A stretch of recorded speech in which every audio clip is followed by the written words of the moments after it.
Helburu nagusia zen, pixka bat, udala osatzen duten guztiak nolabait norabide berara begira jartzea. Azken finean, bai teknikariek eta bai zinegotziek eta alkateak lan baten elkarrekin nahi dira. Arrontzan pixka bat, elkarlan hori norabaitea begira danak elkarrekin egiteko saio batzuk egitea.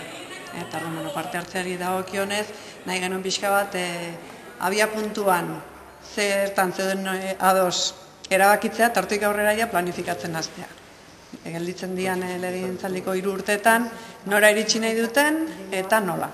Eta hori hasieran politikariekin bakarrik planteatzen genuen, baina ikusi genuen behar beharrezkoa zela teknikariekin egitea.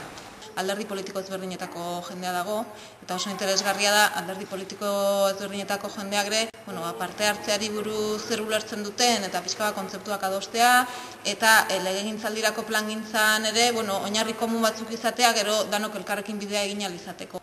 Parte hartza izan diteke, botoa ematea, referendum baten, baina parte hartza izan diteke, udalean batzorde bat osatzeko orduan, herritarrek ere hor parte hartu ahal izatea.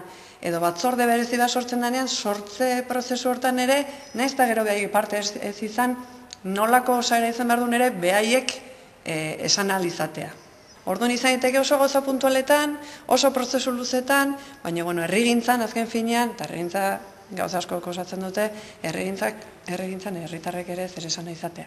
Eta hori, udalak eta udal osoak, alderdi guztik eta kontuan izan da, hori danak herritarrei aukera emateko bide hori irikitzea.